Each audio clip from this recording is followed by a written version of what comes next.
Okay, guys, I'm here for another retro review. And let me tell you, this retro review is quite the stinker. Because we're revisiting our friends at WCW today. And we're looking at Bash at the Beach 1999. Which took place on July the 11th, 1999, from the National Car Rental Center in Fort Lauderdale, Florida. You know the thing about WCW 1999 and 2000? A lot of them are very hard watches, because a lot of them are just really, really horrible shows, and this show is no exception. There is one match that saves this show from being a complete failure, but I'll get to that. We open up with the Disco Inferno versus Ernest the Cat Miller. This is the second best, this is actually one of the better matches on this card. And it involves the Disco Inferno again. See, this is where you know your show has a problem. The Disco Inferno was in one of your better matches. This is a 1.5 star match, and originally it had a stipulation of the loser cannot dance. But they did away with that stipulation, and this became a normal wrestling match. The Cat wins when he puts on that red shoe and then hits the Disco Inferno with it. 1.5 stars. So then we get the WCW World Television Championship match. Rick Steiner versus Van Hammer. Van Hammer got this match by going on a win streak for a while. So he has a nice small push going. This is a 1-star match, really. A lot doesn't happen. Rick Steiner wins with his Bulldog off the top. 1 star.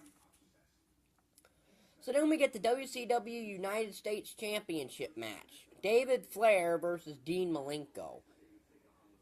David Flair is the United States Champion here in this match, as I said. But he never won the title. It was handed to him by Ric Flair after Ric Flair stripped Scott Steiner of it. He gave it to David Flair. And then David Flair had no offense in any of his matches, other than one match against Kevin Nash that involved, I believe, a stun gun, but even then, that wasn't offense.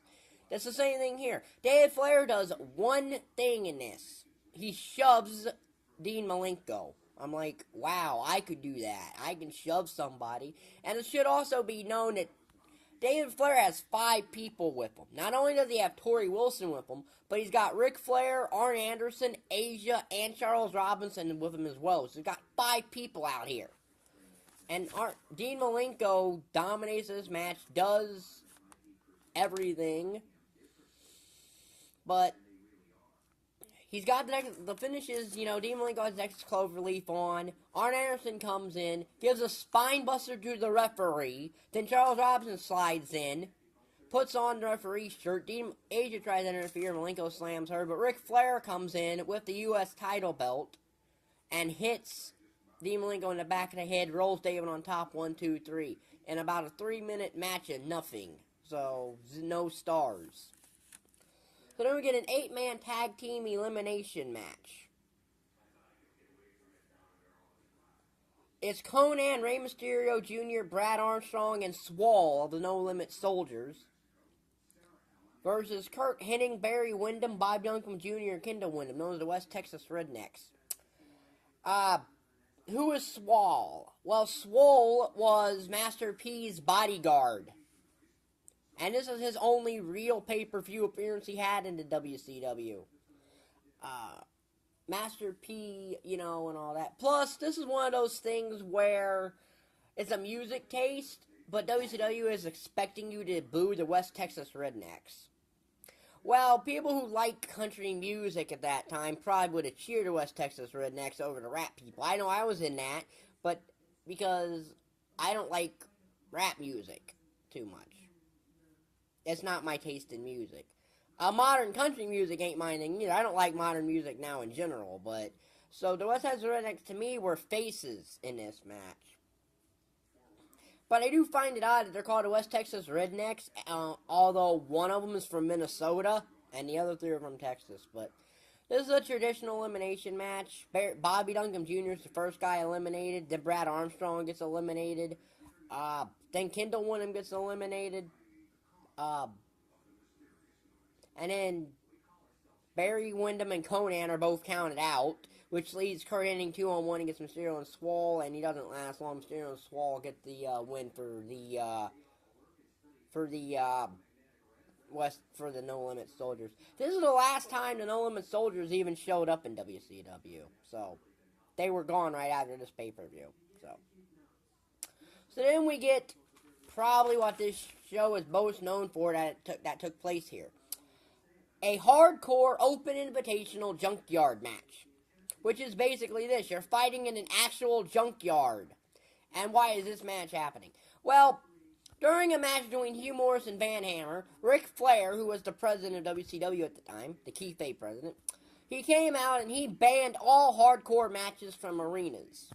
So Hack decided to have this hardcore open invitational unsanctioned junkyard match. And I'm not going to list everyone in this match because I don't care. I will say that Public Enemy were in here, Hack was in here, Mikey Whipwreck was in here, although they never focused on him. Luchadors, Silver King, Ciclope, and La Parka were in there. William Regal, Fit Finley, and Dave Taylor, you know, all kinds of people. Some weren't even in the hardcore division. And to win, you had to go out of the parking lot and up a fence to escape. This is a half-a-star match. There's a point in here where Fit Finley could have died because Hack put Finley in the trunk of a car that was due to be taken to the crusher. Luckily, Finley got out of there in time, or that would have been disastrous. Finley ended up winning this match, and all he got was a very dumb and bad-looking trophy. So, yeah, half a star. This is a generic hardcore match as you get. And on top of that, there were legit injuries in it. I think there were like 3 legit injuries in this. And Hack, I think, got one who you never saw Hack or Sandman again. So, in WCW. Have a star. Not a good thing. So then we get the match of this show. The only thing that saves this show from being a complete and utter failure. The WCW World Tag Team Championship match as it's the Jersey Triad, Diamond Dallas Page, Bam Bam Bigelow, and Canyon versus Chris Benoit and Perry Saturn. Now, technically this is Diamond Dallas Page and Bam Bam Bigelow as they're the official champions for the match, but the Triad can freebird rule and they can switch in on the fly. So this is kind of like a 3-on-2 handicap match. But it's a 4-star 3-on-2 handicap match. It's the best match on here. It's by far the only match you should watch on here. Eventually numbers can get to Benoit and Saturn, and they are hit with a very high, sky-high diamond cutter, which gets the win. 4 stars. Good match. Showed you the workhorse of the WCW this match did. So then we get a boxing match with special referee Judge Mills Lane. Mills Lane, you know the referee of Celebrity Deathmatch who always went, let's get it on? Well, that was Mills Lane here. He's a judge. He was a judge, and he also was the referee in the infamous Tyson Holyfield rematch fight where Mike Tyson bit off Evander Holyfield's ear. So, yeah, he's refereeing this match as it's Buff Bagwell versus Roddy Piper. You know, anytime you're putting boxing on a wrestling show, it's bound to fail because it's boxing, it's not wrestling. And on top of this, this is a boxing match that ends by pinfall. And that is this. Roddy Piper dominates the first 2 rounds of this boxing match, as you would expect he would, being that he's the experienced boxer here. But Buff's mom, Judy Bagwell, puts a bucket on Piper's head if Bagwell then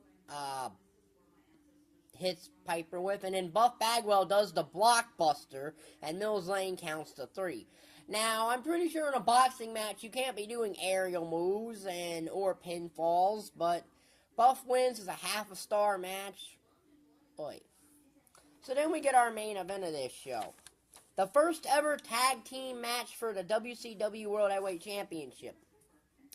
As it's Kevin Nash and Sting versus Macho Man Randy Savage and Sid Vicious. And whoever pins Kevin Nash will win the WCW World Championship. And that includes Sting. Now, I want to know how if they would have went with Sting pinning Nash, I want to know how that would have ever been remotely possible, since this isn't a tornado match, so there'd be no way to get Nash and Sting legally in the ring anyway, and it wouldn't even be a legal pinfall, but this is weird. This wasn't even for the WCW title originally. Kevin Nash put that stip in there. Kevin Nash put that stip in there after a guy dressed as Sting assaulted Nash, and then Nash put the stipulation for the title in here. It's a 1.5 star tag match. It's not the greatest thing in the world. Eventually, after Stinger splashes Medusa, Miss Madness, Sid goes to Stinger splash Savage, which he does, but he also hits Nash in the process. And then Savage hits Nash with the elbow. Savage wins the WCW World Championship and loses it the very next night to Hulk Hogan. So this whole thing was really... Why is it with Randy Savage, his final 2 WCW title reigns in 98 and 99 are only 1 day each? I mean, I know the one in 98 was probably because he had a knee injury, but why was this one only a day? Anyway, Hogan and Nash would have a career match for the WCW title at Road Wild. So, the next month. So, out of 40 total stars, this show gets a 10.5, which means by a half a star, it is a quarter of its maximum star rating. So, that gives this show a D-. It is one of the worst shows I've reviewed in Retro Reviews. This will be my Retro Wrestling Review playlist. If you liked the video, like button down there, subscribe button down there. Thank you for watching. Bye.